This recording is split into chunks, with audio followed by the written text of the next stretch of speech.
This is episode 51 with Daniel DeBaun from DefenderShield. Every ounce of your being is made up of molecules of energy vibrating at different frequencies that determine your experience here on planet Earth. This podcast's intention is to inspire you to elevate the vibration of your energy for yourself and for all of us. This is The Elevator.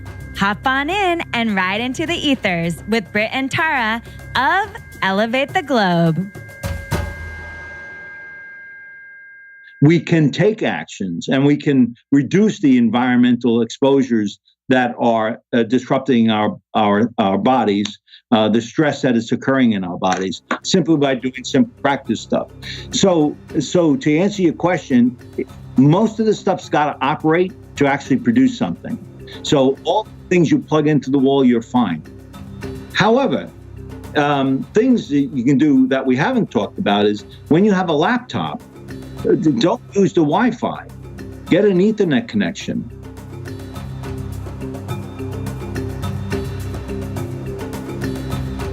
So before we get into this amazing episode is sponsored by our 528 Academy. So we are so excited to share with you a little bit more about it, especially for all of our new listeners.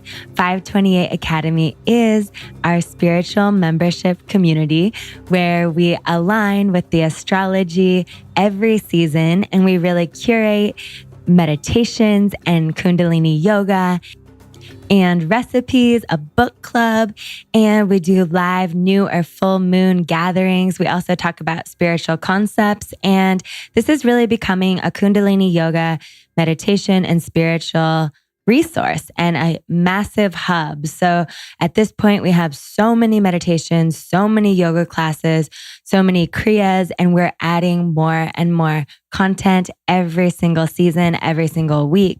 And it's really a place to form a community around this stuff to really keep you accountable, to keep up your daily practice, to really stay in these high vibrations.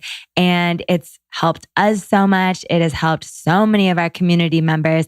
And it's really like your spiritual gym membership. Yeah, if you're not in the Academy already, we would love for you to join us in this growing community. And we'll have a link in the show notes to the 528 Academy, but we also have a link in our bio on our Instagram at Elevate the Globe. And we just finished our 5-day Raise Your Vibration Challenge. And so many people have joined the 528 Academy to continue on with us and to really form deeper relationships with the community that they've already formed with this great big energy that we created all together. So it's super fun to be part of a spiritual community. Like we've talked about, it's very important during this day and age to have that support and have people around you that understand kind of what you're going through with all your meditations and your lifestyle. So we love this Academy. It's our baby. It's our favorite thing that we do. So aside from the podcast, I mean, there's not really a favorite. Oh, and Rise Up and Instagram and the book we're writing. I know. Anyway, so we hope to see you join us over there. And now we'll get on into the show with Daniel DeBaun, and we hope you enjoy. We're so excited for you to listen. So make sure to screenshot your favorite part as you're listening and tag us on Instagram. And we're so excited to get your feedback and see what you guys really liked and took away from this episode and repost and share. Yeah, and anything that you've implemented from this show. Right? Yeah. So many good tips. Yes. So enjoy.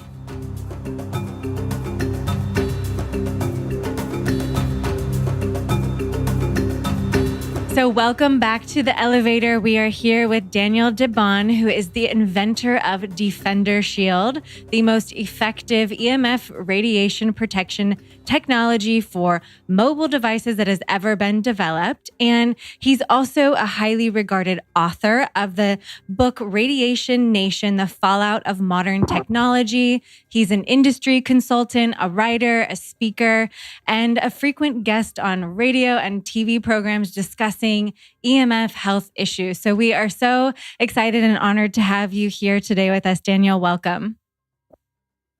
Thank you so much, Brett and Tara. I really appreciate you inviting me on. I really think we have a lot to share with your listening audience, so I'm excited to get started. Awesome. We are too. Yeah, this is really a subject that we've been, learning about as we've kind of been learning in general over the years, but we really want to dive into it deeper. And it's really important to us to understand this stuff and to really share it with our audience. So it's very exciting. Yeah. Okay. So we always ask all of our guests to just share a little elevator pitch. So we'd love to hear from your words just a little bit more about who you are and what you do. Alrighty. I'm in my 60s, so I've been around a little bit. Starting in the telecommunications business, believe it or not, I spent 30 years analyzing technologies that were introduced into the Bell system. And I used to write standards for the Bell system for technologies to be introduced. So I'm very familiar with electromagnetic radiation because, in fact, I used to have the laboratories and testing facilities to ensure the integrity of electronics that were introduced in the network.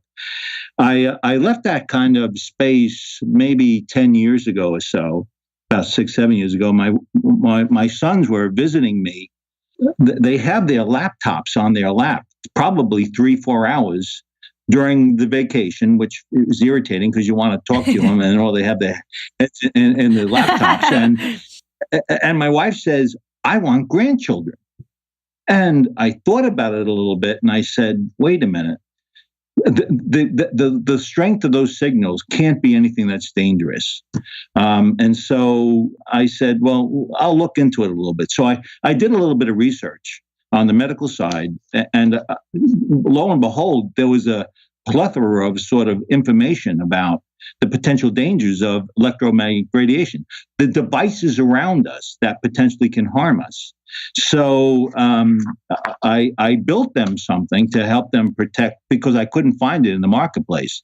I built it, and they started using it. Their friends wanted to use it. And all of a sudden, I was in the business of developing shielding products for devices. I actually wasn't sure, but I took that and I said, well, I'll build a company, and I'll start a company, and I'll see if I can sell some of these things. And it turned out that we began selling immediately, interestingly enough, to Europe more than the US. It seemed like Europeans were more knowledgeable about the potential dangers of the devices around us. And so we started selling, and today we have a fairly thriving business. In between all that, I sort of got frustrated because the research community wasn't talking to the medical community. The medical community wasn't talking to the scientific community. And I wrote a book called Radiation Nation. And I tried to get it so if you read it, even the most inexperienced layperson would be able to understand to some extent what this is all about. So that's actually how I got started in electromagnetic radiation. And today, I'm an expert, a world-renowned expert, actually. I'm invited throughout the world to chat about these kinds of things. And oh, by the way, girls, I don't have grandchildren yet. Well, Tara here is still on the market. Oh, Britt. Oh, man. I love it. I mean, I love how it was birthed out of just protecting your own family and a wish from your wife to have grandchildren. And now you're helping the world, That's really cool. Yeah, that's what actually started it. And what I really found was the industry itself, the community and the technology industries were not that familiar with the potential dangers. Yet, when I looked at the research, it was amazing how strong and powerful it was. At this point, I like to give you an analogy. When I was probably 12 years old, I used to smoke cigarettes because I wanted to be a big man. And it turned out that, believe it or not, many, many, many years ago when I started, the research side, the scientific side of the medical industry knew there was direct links between cancer and smoking cigarettes. But nobody when I was 12 was remotely aware that these kinds of things could be potentially dangerous for you. Of course, I quit. I never really ever did smoke heavily or for that matter, consistently. But it's 30 some odd years ago, 40 years ago, it was known that there was direct links to cancer, smoking cigarettes, and the general population didn't know it. That's sort of like what's going on in the electromagnetic radiation space. I really think that I know for sure the research side knows the breakdown of a cell, the impact to the system's body functions, and the long-term debilitating characteristics that may occur for the body. Yet, in general, we don't know about it. Hopefully, we're going to get more familiar with this over time. That's so interesting. Yeah, it makes so much sense. And we'll talk more about it. But I know that there, is a lot of industries that are not wanting this stuff to get out there to the general population, like the communications industries. And so it's very important for us to be educated and do our own research and to understand this stuff. Especially with our audience, so many listeners are really into eating healthy food and doing yoga and meditation and drinking clean water. But we really have to look at, these other things that could be affecting our health that are more of the silent, unseen things that are out there. So yeah, this is really cool that we're bringing more awareness and that your company is really creating products to help people to protect them. Yeah, it turns out, Brett and Sarah, that it is really amazing how there is a huge multi-trillion-dollar industry that is creating incredible technology for us to use every day. Yet they somewhat are naive about the impacts it has. In fact, what's really interesting to the point you just made, which I think is really, really important, you're the one who controls your environment. You can't expect somebody else to do that for you. You own your lifestyle, your eating habits, your environmental habits. All those things is things you own, and you really shouldn't be looking for others to protect you. I'll give you an example. There are technology standards for the cell phones you use every day, and they were designed to protect you, and of course they don't. But there is a government facility, FCC, that does that for you. Well, it turned out very recently, within the last few years, the FCC approved the use of new technology called 5G, fifth generation technology. And what they did, the guy who approved it, the chairman, was a fellow by the name of Tom Wheeler. Tom Wheeler had been an industry expert for probably 40 years. He started as a representative for the wireless telephone companies. He ran the CTIA. He ran the industry conglomerate that lobbied the government and the press at large. And so that man, who actually was on the side of the service providers, ended up on the side of protecting us. And he just approved 5G technology, which is totally untested, completely untested on humans. And so if you think the federal government, the FCC, is going to protect you, you're wrong. Yeah, there's been a lot about talk about 5G, and I'd love to go into that. But just in case anyone that's listening doesn't know what EMFs are, could you explain that in your own words? Like, what is an EMF? And are there different types of EMFs? Yeah, I'd love to. It turns out that I worked in Bell Labs quite a number of years ago, and I'm not going to tell you how many years ago. Not required. And I had this mainframe computer that was 500 feet away from me. It generated a lot of electromagnetic radiation in many, many forms, but it was 500 foot away from me.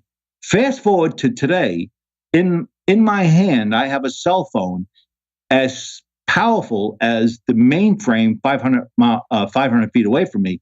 And now I have it on my hand. It still emits stuff that's dangerous, and it's now touching my body. So all of a sudden, this technology that been evolving around us for the last 50, 100 years is now really becoming very, very close to us. So that's one dynamic that's going on. And when it's close to you, what is it that we have to worry about? Well, there's like two kinds of things you need to worry about. The first is there's a connection that occurs between your cell phone and a tower, a cell tower, that's 3, 4, 5 miles away from you. And when you dial someone and call them to talk to them, your friends, it connects. So that's a electromagnetic radiating field. It's a radio frequency / microwave signal that's touching the receivers at the cell tower. That is what is referred to as an omnidirectional signal. That means it's being transmitted, and it's like a tiny little ball that gets bigger and bigger and bigger and bigger and bigger until it hits the tower. So it's a huge set of pulsing signals that are touching the tower while it's hitting your head. That's true for laptops. It's true for computers, your tablets, all the devices we have that we so readily use that makes our lives so convenient also are all transmitting this RF Wi-Fi. When you use your Wi-Fi or when you use your Bluetooth that's coming out of your cell phone or your tablets, they're all emitting signals to connect and make those communications work. So that's one kind of emissions that's coming out of the technology. The other kind is, when you plug something in a wall, electricity runs and it powers up your hairdryer, powers up your toaster. All the electronic devices you have in the house run on power. That's what's called AC, alternating current, at 60 cycle. In other words, there's a electromagnetic radiation signal that's being generated as a byproduct of your devices operating. And those, when they're close to your body, can also be dangerous. So those are the two forms, the radio frequency / microwave, and the other is the extreme low frequency stuff. Got it. Okay. Mm-hmm. So let me explain something that may help also your audience to understand. When you have a microwave oven and you take a piece of meat and you put it inside, there is a microwave signal at about 2.3 gigahertz. Just remember 2.3. It's a oscillating a signal at 2.3 gigahertz. It heats up the water between the cells. The cells start oscillating, and ultimately they cook the meat. A Wi-Fi signal or a cell connection is around 2 gigahertz, almost the exact same frequency, but a much less power level. But yet, it's a microwave oven. So, a microwave oven signal. When you put a cell phone to your head, the standards lets it heat up by 2 degrees. Why? It's a thermal transmitting signal. It heats stuff up, just like it does in a microwave. Oh, wow. Okay. We're both over here making really yucky faces because we didn't think about it like it's like a mini microwave in your hand because we don't like the microwave. But it's like, I haven't used a microwave in years. Yeah, I heard a long time ago about just like the radiation or, whatever people call the microwave signals. And I just haven't used one ever since because it just made sense to me. But I feel like a lot of people do still use microwaves. And so specifically for microwaves, is there anything else that you could share to kind of help people understand why it could be harmful? A microwave oven, a microwave, an RF signal, the one and the same. What makes it dangerous is there's two things that occurs to the body when you're exposed to that. The first thing that happens is that the signal can touch the cell. And when it touches the cell, the body's the body reacts, and the cell starts weakening, and then all of a sudden the cell can break down, and stuff can fall in. It's calcium that can go inside the cell. Stuff builds up inside the cell as a result of that, and what happens is the cell can be mutated or it can be DNA damaged. So there's a mechanical breakdown of the cell when you have close exposures to these signals that you need to be aware of. And by the way, if the other thing that happens is there's body system functions that are disturbed from these signals. And so when you're trying to sleep and you have a cell phone literally right next to your head, a foot away on your little table next to the bed, that's screwing around with your melatonin. It's the process of creating the melatonin is being disrupted by the signals, and you may have problem going to sleep. And so there's the cell breakdown that can occur, and there is the processes of the body that can be disrupted, which can have a debilitating effect on the body. And by the way, when you are exposed to these kinds of things really closely, your own immune system actually becomes suppressed. So you literally have more problems defending within the environment we live in than without these kinds of things. Now, this stuff has actually been substantiated by pretty significant studies, epidemiology studies over the last few years. And so we know for sure it's statistically significant that when you have these kinds of things close to you, there is a clear increase in potential cancers to the body as a result of these exposures. Yeah, we're actually have your book open here, and we know that you talk about different like health risks that come along with EMFs, and cancer being one of them. But and there's a lot of research done on all of this about exposure, EMF exposure linked to asthma and autism and cell changes and genetic damage and cancers and brain cancers, breast cancer, all of it. And it's very interesting. It's like fertility, reproductive issues. It's very interesting. It's like, have these things been proven, or is it just or like how far has the research gone to prove some of these things?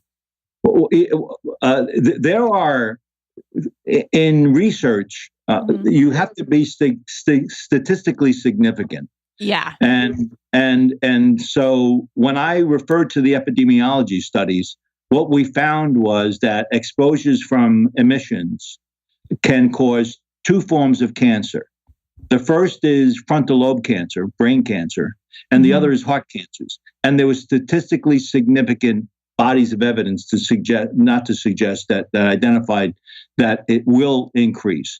That was substantiated by the federal government. They spent $25 million in the National Toxicity Program, and the results were that. And then there was a Ramazzani study, which happened in Italy. It's a consortium of countries, and they did the same epidemiology study and found the same results. So there's those kinds of important stuff that's going on. But we also know that ADHD, learning problems with children, Alzheimer's even has been linked with many studies to being damaged from exposures. And we know that the problem with some of these things and why there's still a controversy is because there's not 10 to 15,000 people in the study. It doesn't make it statistically significant when they get the results. Let me explain that to you. If I was going to prove that you have a direct link to cancer, I would take, and you were a child, I would take 10,000 children, I'd lock them in a room, and then take another 10,000 children and lock them into a room and radiate the one population and not the other and watch who dies. That would be statistically significant study of the impacts of these kinds of things. That's why we don't really have significant data. This stuff's not been around for more than 5-10 years. I mean, 10 years ago, did you have a cell phone in your pocket? Did you put a cell phone in your bra? Right. Yeah, it wasn't around us. So all of a sudden, it's now around us. And because of that, we're beginning to learn more and more through studies. But the controversy will exist probably for another 10 years before we really have clear evidence within the public community of acceptance. And by the way, that occurs when the factions lose in court, which is actually happening right now in certain parts of the world about exposures and the links to cancers. Right. So interesting. When you say lock kids in and see which ones die, you're also like, well, that's probably the study hasn't been done. Exactly. Right. Oh, geez.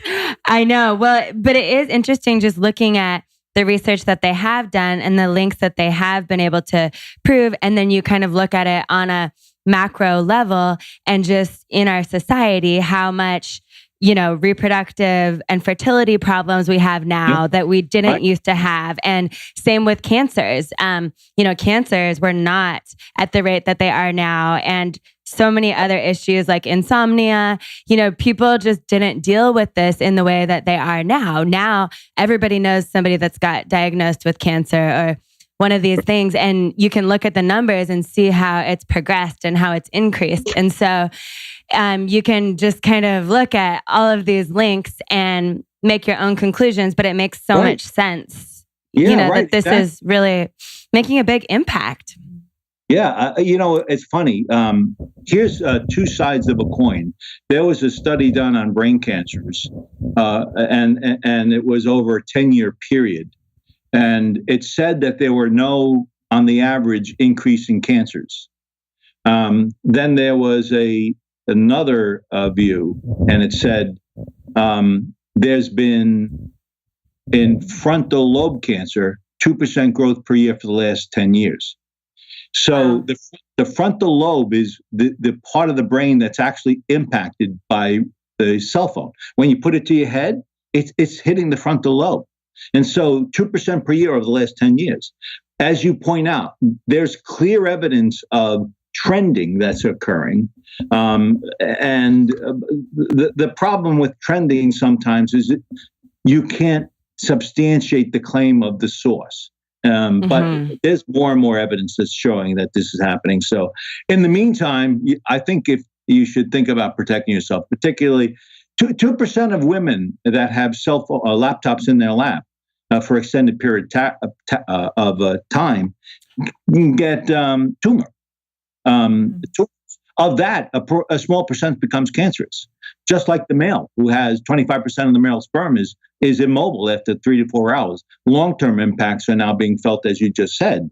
This fertility is going down, and part of the reason could be these kinds of breakdowns of the body in the presence of these emissions. Wait, can we go back to that 25% of sperm count is immobile after 3 hours? Is that having it in a computer in your lap after 3 hours? Yeah. Oh right, my exactly. gosh. Oh my Wow.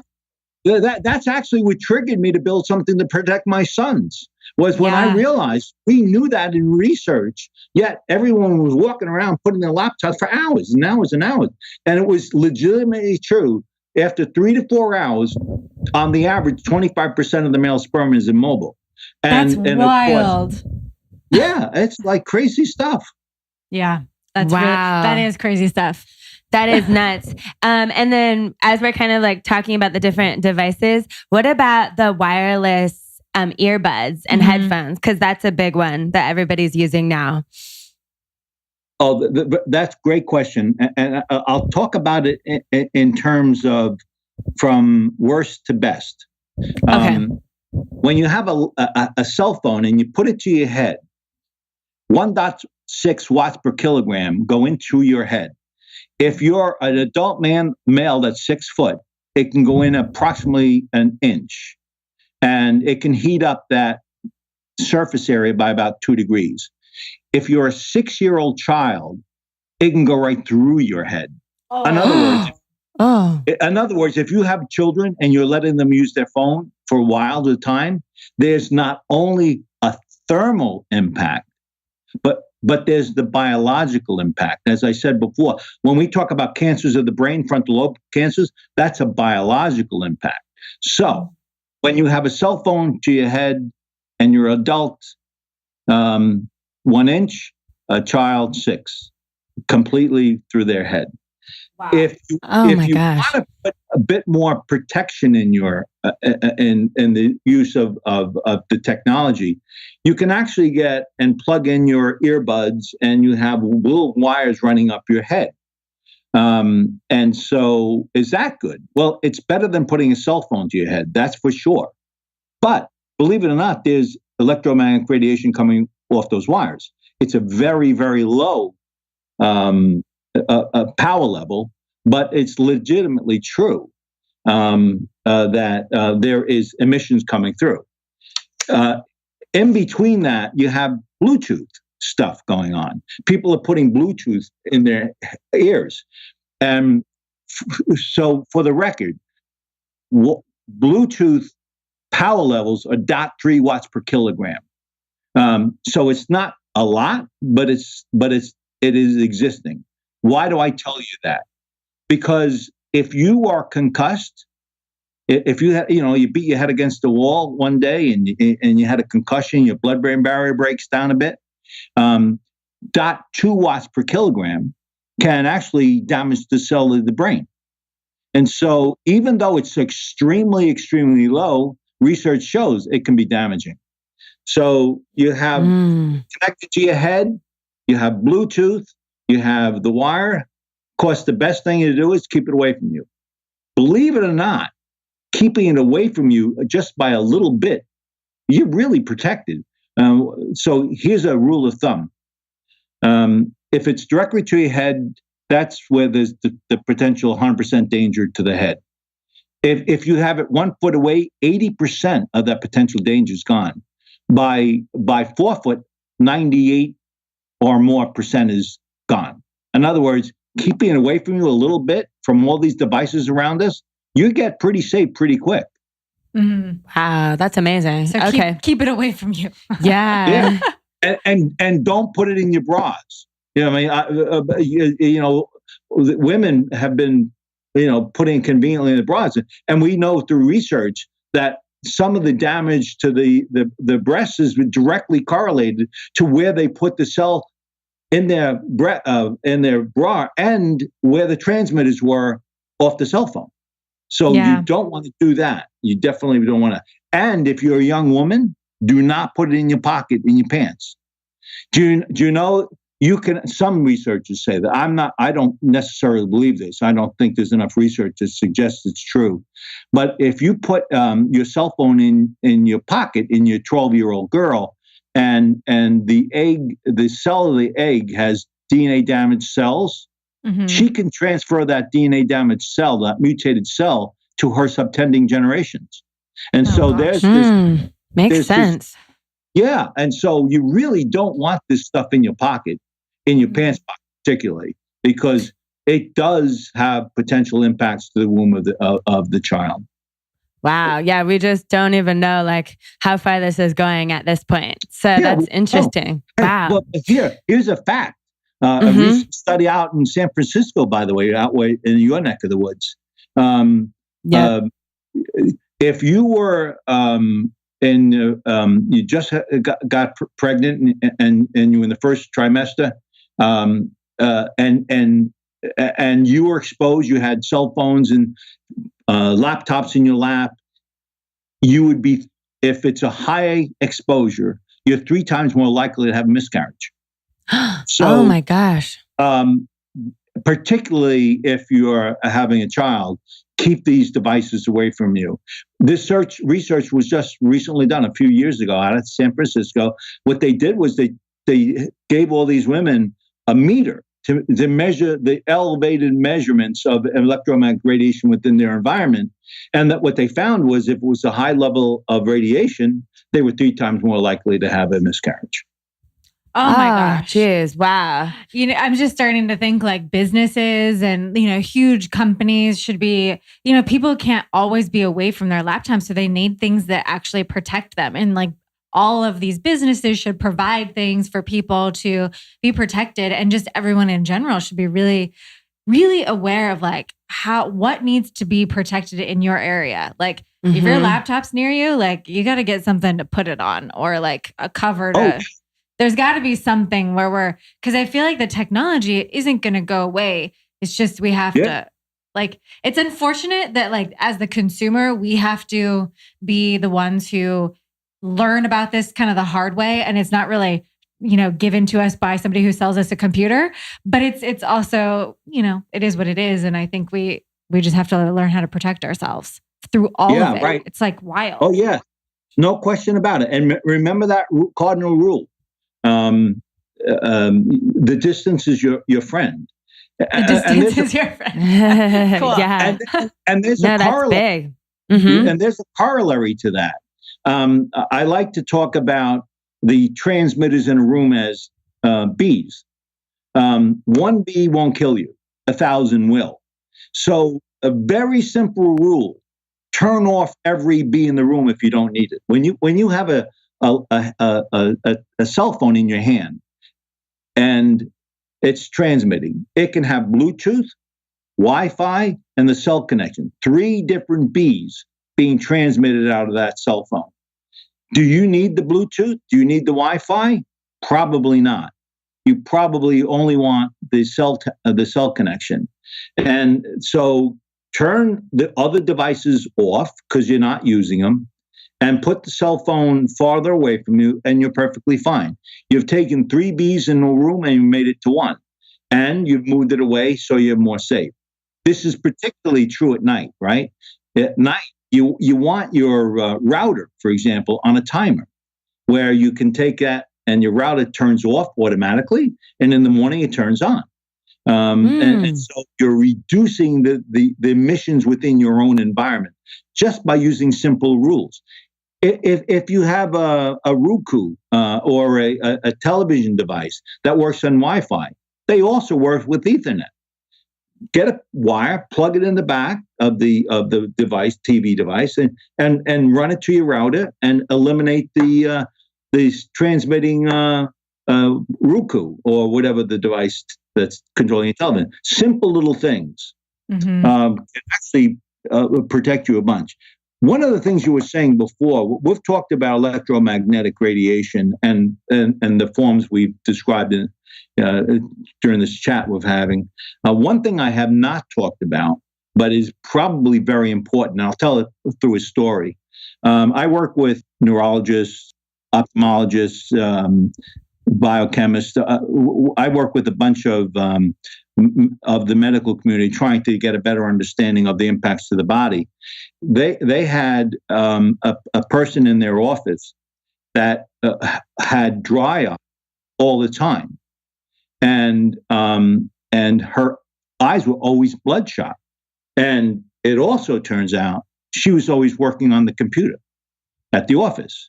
And so for 10 years, they've been giving this young lady eye drops to relieve the pain.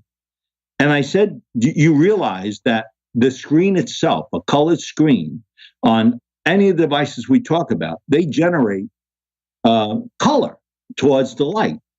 And one part of that color spectrum is the blue light component, which is the highest power level within the spectrum. And that is electromagnetic radiation. And when you're looking at a screen and it's hitting your eye, it's disrupting the retina. And there's a whole raft of other things that occurs as a result of the premature macular degeneration. But dry eye is one of them. And so I sent him a pair of blue light blocking glasses, and her eyes cleaned up right away. So for oh my gosh. Wow. That's crazy. Woman, yeah, it's nuts. She was being misdiagnosed. It was the technology around her that was actually impacting her health. And they didn't even realize it. And these are physicians. Right. That is so interesting. Yeah, I'm sure there's so many different things that are getting misdiagnosed that are actually from the EMFs, like we've been talking about. I have so many friends that have had miscarriages or have trouble getting pregnant, and just all of the things we've talked about. And a lot of times people can't figure out, why these things are happening. Like, why are my eyes dry? Why is this happening? It doesn't make sense. They are not finding any answers. So this is really interesting. Yeah. We were talking about protect your womb as a young girl. I wrote Radiation Nation with my son, and one of the people who read it was probably the most well-known radiologist in the country, if not one of the very first. Brilliant, brilliant man. And in radiology, they deal with higher frequency stuff. And in the book, as you pointed out, we do talk about damage to the cell. And he called and he said, I can't believe that energy level can do that kind of damage, and you have all that research backed. And I said, yeah, there's no question about it. And then about a year later, a young woman had a child that immediately passed away. And she had many, many different, very, very rare mutations or DNA damaged cells that created mutations. And he said, I can't explain it except the way you do.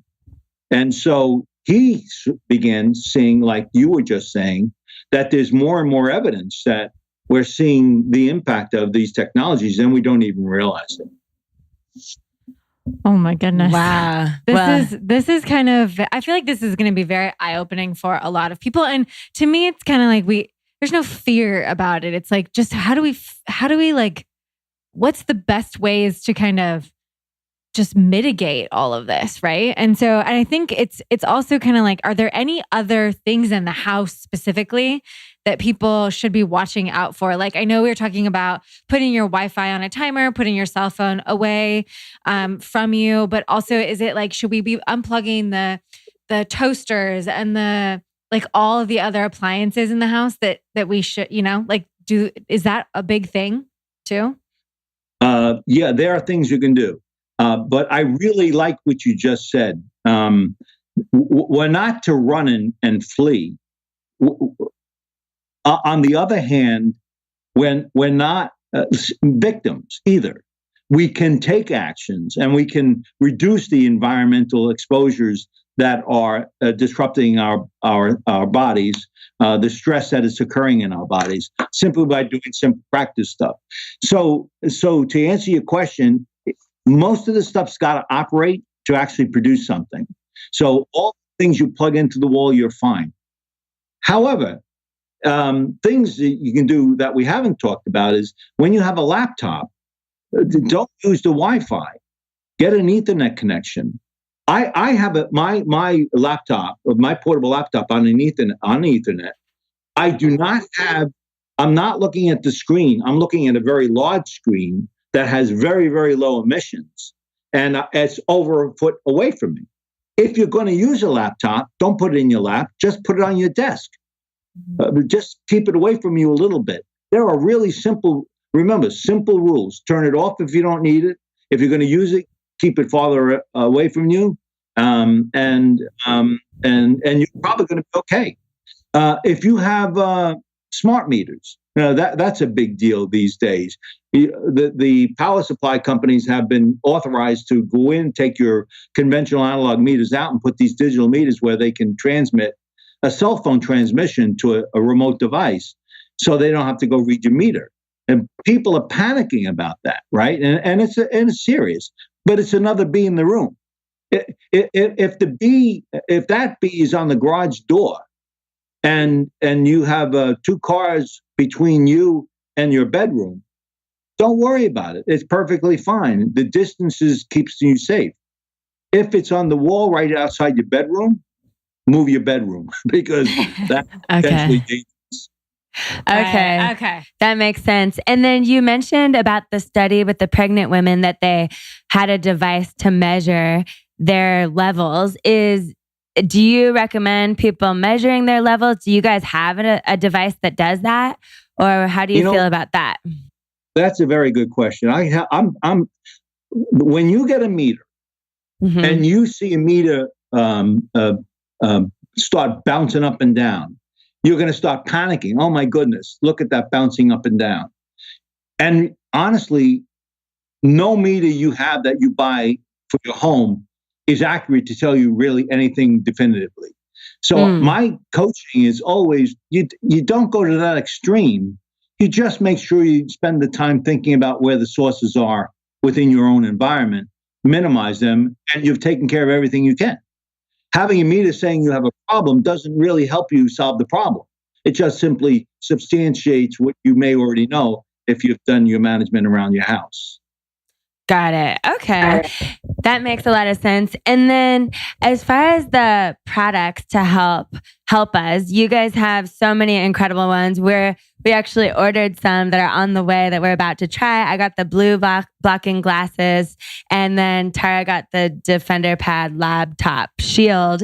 So we're excited to try that. But is there anything else that you suggest? Like, I've seen those stickers for the phones and some other things like that. Is there anything else that you suggest as kind of like a first step for people to use?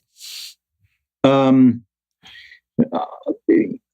me put it this way. You don't have to buy anything we have. And if you manage your environment clearly, you can be safe.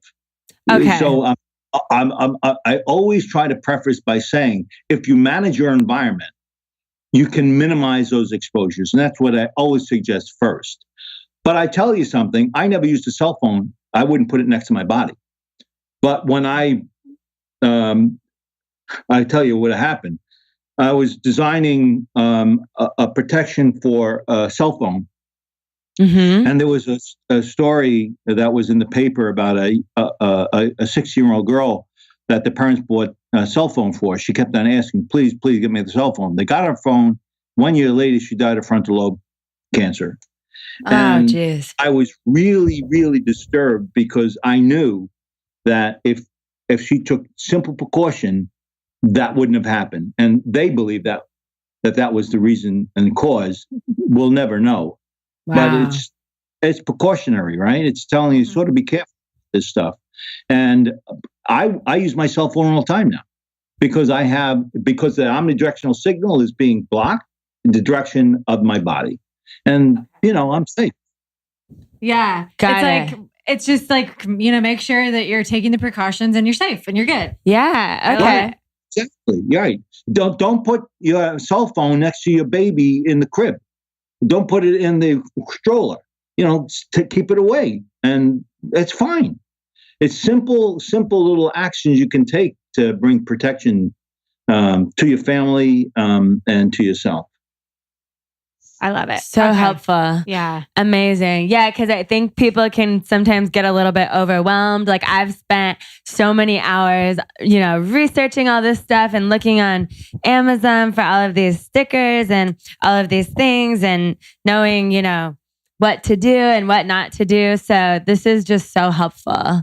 Yeah, I don't particularly believe in those stickers and other things that may be on the market. What I really like to suggest to everyone, if you're going to buy a product, why don't you take a look at the study work, who's ever selling this, that is an independent substantiation of the claim. In other words, I didn't test my products. Of course I did, but I did not advertise my tests. I went to an independent FCC laboratory, and I said, "Test what I did and tell me what my performances are." And that's what you see in our website and Amazon and everywhere we sell. You want some independent study that says this is what it does, and this is what you can expect if you buy it. Right. It's very simple. Very simple. Look for independent research that says it's safe. Okay. Very cool. I love it. I think I would just kind of love to circle back to where we first started with the 5G, just to like go into that just a little bit, because I think it's such a hot topic right now and people don't really know what to make of it. And I've been doing some of my own research into it, but it's still a little unclear to me. Like, why is it? I know you mentioned that it was there was no like studies done on it. And is that why people are kind of concerned about it? Or is there something else that you know? Okay. It's just not been studied. let's talk about this. Yeah. To answer the question you just asked, remember what I said. The FCC is a standard that was created up to 4G, by the way, roughly. It was actually over 30 years ago that it was created, and it was created on a G1, 1G, which was an analog signal. An analog signal means it's a constant load being transmitted out. And then 2G was where they digitized the signal and they turned it on and off, and they transmit it to the other end, and you can hear somebody, but it's a digital signal traveling between each other. Think of it this way: when you have a 10,000 pounds on a piece of steel, and you put it on a piece of concrete underneath it, and you keep a constant load on a piece of concrete, the concrete won't break. But if I lift it and drop it off, lift it and drop it, lift it and drop it, the concrete breaks. In other words, a pulsing signal is more dangerous than a constant load. And so the standard was on a constant load, not a digital signal. And so it's a jackhammer-like function to the cell of your body. So that's what's causing almost all of the biological impacts of the use of all these technologies around us. Fast forward with, by the way, it goes up to, remember we talked about 2.3 gigahertz was the microwave level? That's about up to 4G, right? Well, 5G is from there around 2 to 300 gigahertz. By the way, what is a gigahertz? A hertz is one cycle in 1 second. In other words, think of it in your brain, you have a wave going by, and every second it goes by, one wave goes by. That's one cycle per second. When you have 2.3 gigahertz, you have 2.3 billion cycles in 1 second going by. And so you're going from 2 billion cycles to as much as 300 billion cycles. So the speeds are much, much, much faster. They allow much, much more data to be transferred. But on the other hand, there's characteristics of it that may potentially make it more dangerous. What could they be? Well, we talked about the digital pulsing signal as being one of the contributing factors to the breakdown of the cell. It turns out that with 5G, there's two pulsing signals. They call it MIMO, multiple in, multiple out. So you have these multiple signals of digital signals traveling in the air, and now that can hit you. It's also true because they're really, really, really fast. Where I mentioned the cell phone can go 4 to 5 miles before, right? Well, it turns out that cell phone, your 5G can only go 750 feet. So you're going to have a cell tower 750 feet at a minimum to your house where you live to get 5G service. So all of a sudden, wow. Sorry. Yeah, you're going to have a cell tower 750 feet or less. And the power levels of those are higher than the stuff you have in your house. Why is that important?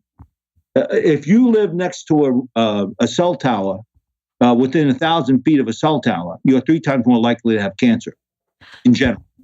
So now all of these things are being next to us.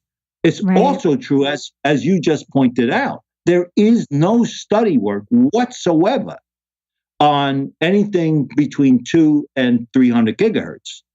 But here's something I know. When in war and crowd control, there's this gun that's used, and you can't see it, but you can feel it. They shoot a ray at you, and it's a device that is pushing you back. It's breaking up the crowd.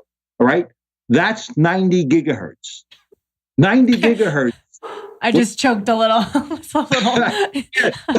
jeez. It's like, oh my God. Wow. It's 90 gigahertz, and your sweat glands are like helical, and so your whole body's full of sweat glands. At 90 gigahertz, you are attracting 90 gigahertz signal. And you know how when they disperse the crowd control, everyone's panicking because they're getting really, really hot? That's because at 90 gigahertz, the body absorbs the signal more so than at other frequency rates. So interesting. We know that it's used in war at power levels that are higher. Holy. And what I said to you before is the power levels aren't necessarily that important. Even the lowest of power levels can actually penetrate the body. And I'll tell you why, by the way, as a side note. The body can protect you from a bomb blowing up in front of you to some extent. But the stuff that's really, really low power stuff sneaks into your body. So that's sort of a characteristic of the technology we have around us. And 5G is going to be one of those that we know no study work's been done on the human body and its impact. But we also know that there's actually some stuff that we know can be affected depending on the speed of the signal. I'll tell you a story. We haven't talked about this, and I know 20% of your listening audience has electromagnetic hypersensitivity. They can tell that something's in the room because their hand hurts, their eyes hurt, they get headaches. There's a lot of symptoms that occur just by exposures, and it's called electromagnetic hypersensitivity. I work with a neurologist, and he on a Saturday morning called me up. He was out in California actually, and he said my head is really, really hurting. I'm near some technology somewhere, and I asked him what had happened. He just moved into his new a small house, and they had installed a service, a cable service. Guess what? It was a 5G cable service. It turns out he went and I said, go look at what the technology is that they're using to provide the service to you, cable service. He turned the router over and it said 5G. And I said, turn it off and see what happens. Within 2 hours, all of his headaches went away. So the other concern I have is that when you go to these higher frequencies, a world we have much less knowledge of, we're actually going to see more of these kinds of sensitivities from the population. And we know today that 20% of the entire population is sensitive, hypersensitive to these electronics. Of that, 80% of women. Whoa! Why oh women? My gosh! Well, yeah. 80% of the women. Almost all. It's almost always women who are exposed and can feel the exposures. Sensitive women. Yeah. Yeah. Wow. Wow. This is really. It's not insensitive men. It's just sensitive women. Yeah. Of course. I like that. Yeah. Well, this is so enlightening. Yeah, it's funny because we see that Dave Asbury wrote the foreword of your book, and we haven't connected with him, but our friend Luke Story connects with him a lot. And we just saw that Luke's Story moved because he found that there was a cell tower right by his house, and he was feeling really affected by it. So it's just interesting to kind of see and watch out for these things. Is there any other symptoms that people should be looking out for beyond like headaches, and for people that aren't part of that 20% that maybe can't feel it? And actually, most of us can't feel it. You won't know the exposure. You don't know you're being exposed. You can't feel it. There's nothing about it in your body. In contrast, Better Call Saul, the movie, show, TV. Uh-huh. There was this attorney that had aluminum foil around his head, and when he went outside because he was being attacked. That is electromagnetic hypersensitivity. I actually have known people, particularly a woman that I used to work with, and she couldn't go out of the house. It was that bad for her. So most of us are not that bad, but it can become extreme. And for those who don't feel it, you can be exposed. The damage can be occurring, and you would never know it. Wow. Okay. So it's always just good to be taking precaution because it's really affecting us no matter what, no matter if you can feel it or not. So It's just being preventative again here. So, right. Simple yeah. things. Simple things. And it's just sort of learning it and implementing it and making it a new habit and way of life. And it's like no big deal. Right. Right. Exactly. Right. That's exactly the way I see it. Yes. Right. And then just being aware of where the cell towers are these days. Right. You know, exactly. because that's kind of crazy. There's going to be so many more with the 5G, and that it has so much more power, and there's so much more of them. So I can see why people are kind of freaking out about it, because no one's done any studies, and there's more towers, and it's all this stuff, and we're not really totally aware of what's going to happen. So it's a lot of fear, I feel, but it's I think things that you can also really be. There's the simple steps we've talked about, like you stay away from the cell towers, and you keep your house like is clean, if you will, from the electromagnetic fields as possible. Yeah, so, and I really like the timer on the Wi-Fi, because most nights I just unplug it, but sometimes I forget, and so I haven't thought of doing it on a timer. So I think some of these tips that you've shared are just really helpful to make it a lot easier. It's funny. I was chatting with someone like you in a podcast once, and the lady was being very, very nice to me. I said, get every piece of technology out of your bedroom. You'll sleep better. And I put it on a timer. Never have anything in your bedroom, ever. And she was being very pleasant and very nice, not believing one word I was saying. She called back about a month later, and she said, please come back on my podcast. I can't believe I'm sleeping at night. That stuff I had around me was screwing around with the melatonin. As you said, I had problems sleeping, and both my husband and I now have full night's sleep. When we removed the technology, it became a better environment for us completely. So it's simple things you can do really have profound impacts to the body. It stressed less. It's like chemical sensitivity or any other environmental kind of thing. It's a toxin in our environment. That's all it is. Okay. Yeah. That's it. So we just got to, protect and clean it out as best we can. Right. And then don't worry about it. Yeah. And still enjoy technology. Right. You can't hide under a rock. No. Right, exactly. All right. So we would, this has been so fun. I feel like we could talk for hours about all of this, because you're just so full of knowledge about everything going on with EMFs. And we really appreciate you sharing everything that you have with our audience, and with us too, of course. And so we have 2 questions that we love to ask everyone that comes on the elevator. And the first is, what is your favorite way to elevate yourself? Because this is the elevator. Believe it or not, it's sort of pretty simple. You can get stressed out in daily life, and you can let a lot of things bother you. I've learned that so much of the things we worry about really aren't something to worry about. And in fact, the real coaching is, if you're on your deathbed, your podcast won't matter. Your work that you do won't matter. Your new car you bought, the new shoes you bought, none of those things matter. The only things that truly matter in life are your friends and family. So you may want to think about keeping stress out of your life, which helps your health, and nothing is worth worrying about by and large except friends and family. I love that mindset.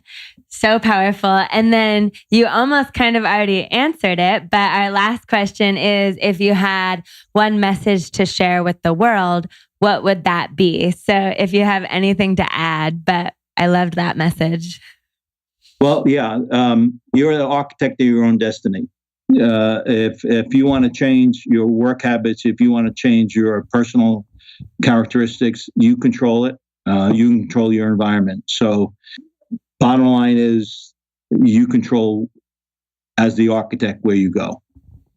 I love it. I feel like, it's so fun and cool to see people who are like you, who are creating these amazing things for the planet and to help people live a better experience here on the planet. And you have the mindset of that, you've got to create whatever you want. And I love that to me, it's like, I see really people that are creating these really big things, and almost all of them have that mindset of understanding that you are actually the creator of all of it and it's not anyone else. And so really appreciate that. And thank you for sharing. No problem at all. Yeah. Nope. Well, thank you so much. I love it. I guess the last question we have for you is, where can people find you, Daniel? We have our Radiation Nation, and a whole bunch of other products for laptops, tablets, cell phones, carrying cases, security cases, blankets, glasses, all forms of body protection. All can be found in our website called DefenderShield.com. DefenderShield.com is a place where you can find just about anything you need to find personal protection from the environment around you. So DefenderShield.com. And did we give you a coupon code that your listening audience can use? I don't think so, but we'd love to get that, and we can put the website link and any code that you have in the show notes for our listeners. Yeah, we definitely will. Yeah, apologize. I normally try to do that beforehand, but we will definitely give a coupon code and offer that to your listening audience. Perfect. Oh, thank you so much, Daniel. So generous. Yes. Okay. Well, thanks so much for everything you shared. We loved connecting with you, and this has just been so enlightening and so important for us all to really hear and become educated on. So we can't thank you enough. Well, thanks so much for inviting me. I really do appreciate it.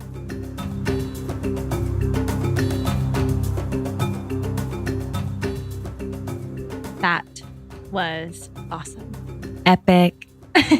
Life-changing. Right? There's so many things to implement, and just a lot of knowledge sharing there, and really upping the awareness game around EMFs. So true. Yeah. Knowledge bombs dropped, and it's just something that's so cool to dive into a little bit more, because I think a lot of us hear about this stuff, but don't really have the full education or don't have enough inspiration to actually take inspired actions to, implement this stuff and make changes. And like you said, create new habits. So hope this helped you guys to do that. So great. Let's go into some lobby talk. It's time for lobby talk.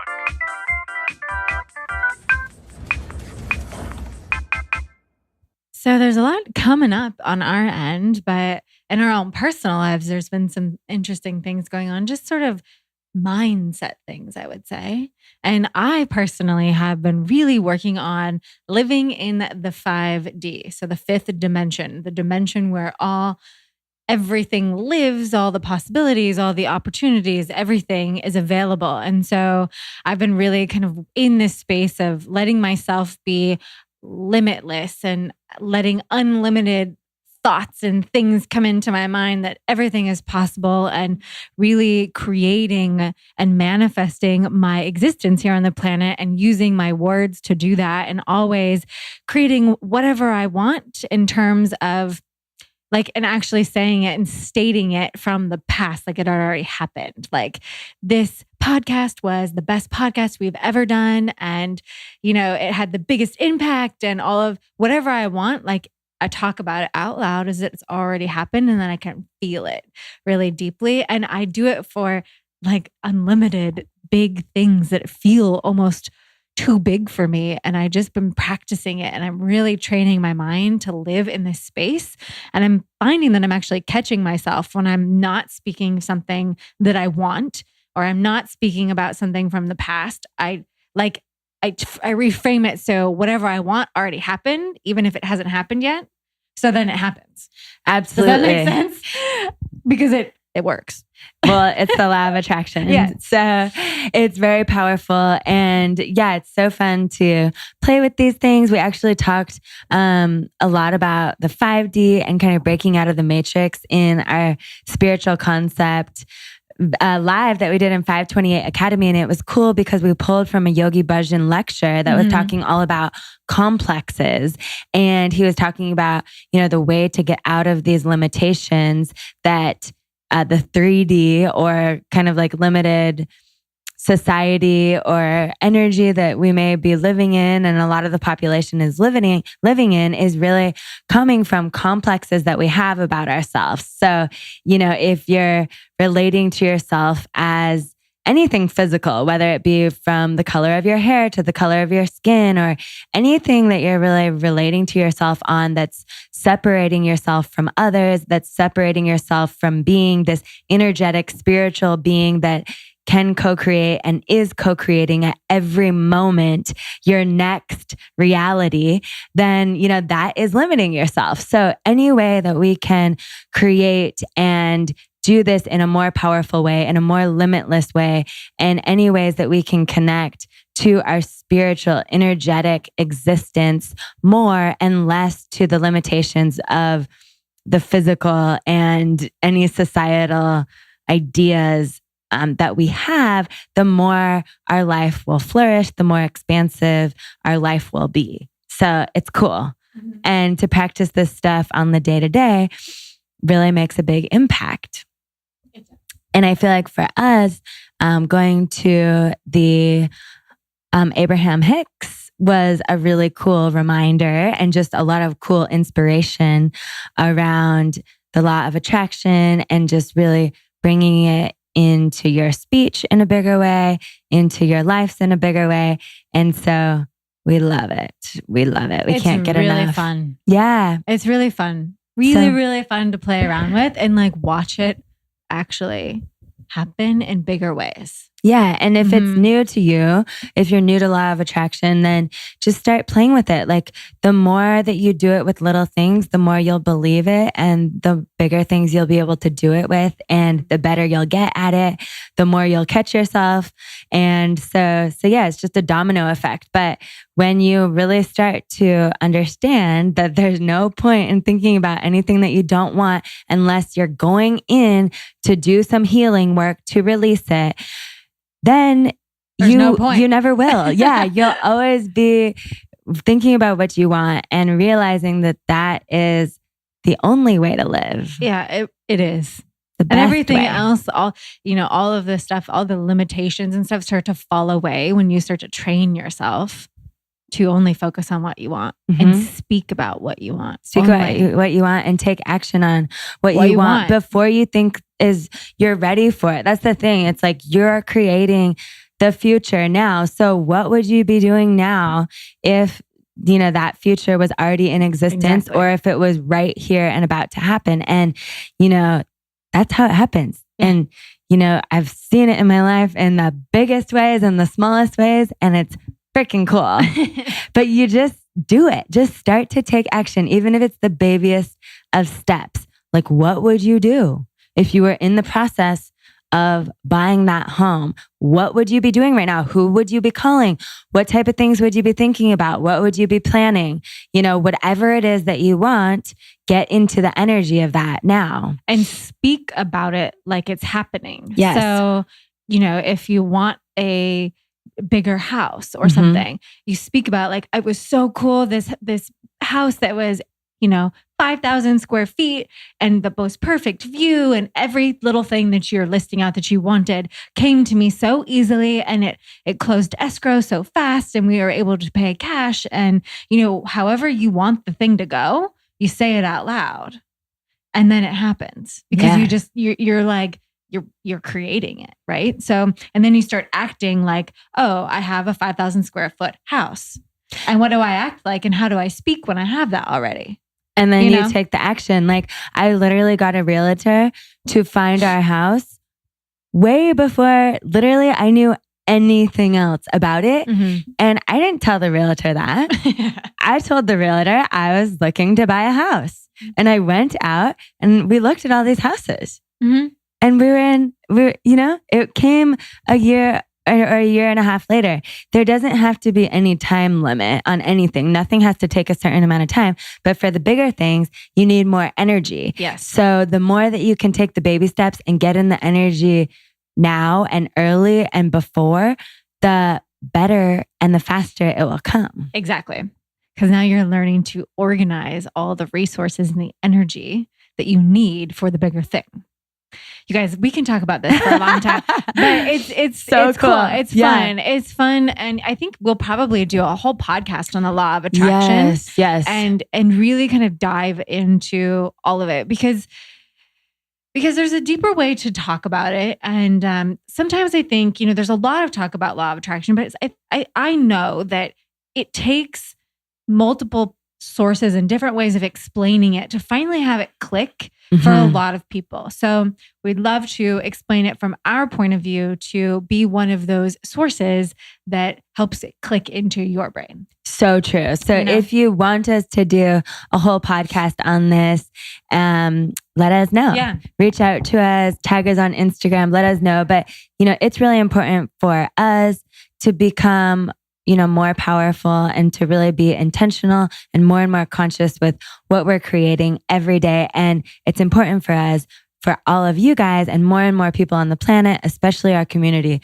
to be doing the same and to really get out of the lack, get out of the fear, bring in more love, bring in more abundance, and step out of these limitations to start to really create beauty on the planet and it's more like and more love. Beautiful way of stating it, Britt. But it's also like, it's actually time. Like we got to do it. Well, yeah, exactly. You know what I mean? Like we got to all step up and really do it now because we're being really called to now. And so we got to let go of some of these limitations. And I'm seeing 333 right in front of me. And it's all the masters and angels are near us as we give you this message here that it is just time. Yes. Time to step it up. And we can always be stepping it up. Every no day. matter where you're at, no matter who you are, no matter what you're doing. Because it's all unlimited. Yes. No limit. So you guys, we have some cool stuff that's happening. Yes. So much stuff. That we're planning a retreat. Yes. In Joshua Tree. In May. From the 16th to the 18th. It'll be like a long weekend. It will Save the date. Yeah, save the date. It'll be over a full moon. And it's going to be super rad. So this is our Sacred Moon Retreat. Yes. And it is going to be absolutely incredible. Yeah. It's the Sacred Moon Camp Out. Yes. So it's not actually camping in tents. It's cute, shabby chic cabins. Shabby chic cabins. So it's kind of like a slumber party. Yeah. Spiritual, I don't know, party, like slumber party vibes. Yeah, all the rooms are shared. It's very minimal, but it's also pretty comfortable in the sense that you're kind of really out in wilderness out there, and you're in the desert, and there is a lot of energy happening. It will be at a retreat center, and it's going to be cool. It's going to be a lot of us kind of camping out there together and spending a lot of time really diving into ourselves and having experiences of ourselves and going really big and expanding and healing a lot and being together as a group and really feeling each other and supporting each other and having a lot of fun. So it'll be the weekend after Mother's Day. So might be a nice fun gift. So true. And yeah, maybe, invite your friends. Like we really want this to be a huge community gathering. And there's going to be lots of Kundalini yoga, lots of meditation. There'll be workshops. There'll be 3 meals a day, plant-based meals. We're going to just have a lot of fun together. So we will be opening that for you guys to sign up very, very shortly. when we get the link, we'll put it in the show notes. So you can check depending on when you're listening, and look out on Instagram. And, if you're not signed up for our newsletter, make sure to sign up for our newsletter too. We'll put that link in the show notes, and that's where we really announce everything that's happening. So we're excited for that. We really hope you come and join us. Yeah, we do. And we also have we just came off of our 5-day Raise Your Vibration Challenge. And now we are going into our 21-day Elevate Higher Challenge. And that will start in March. So we're so excited to go deeper and higher with all of you. And it will actually be a workbook. So it's a physical workbook. You can order it on Amazon or digitally. And then we're going to be going live every single day for 21 days. There's going to be a lot of other great resources. So check out that coming soon as well. And then what else, Tara? I mean, there's a lot, but I think those are the most important things for you guys to know about right now. Right? Right? Yeah, we have some fun blog posts that we've been working on that are coming out here. Some Ayurvedic recipes. And then we're doing a lot of content on love, especially for February coming up into Valentine's Day, just like all aspects of love. And we're also sharing a lot more meditations. So yeah, look out for so much great stuff coming. And we love you guys so much. Thank you for being the best listeners in the world, and look out for our next podcast episode coming in 2 weeks from now. Definitely go back and listen to old episodes in between. And if you haven't yet, make sure to subscribe, rate, and review the podcast. And when you do, send us a screenshot to the elevator at elevatetheglobe.com, and we'll send you our magic morning ritual. All right, you guys. So with that, may the pure light within you guide your way on. Sat Nam. Sat Nam. We love you. Go get your EMF protection on. Yeah. Head over to DefenderShield.com. Love you.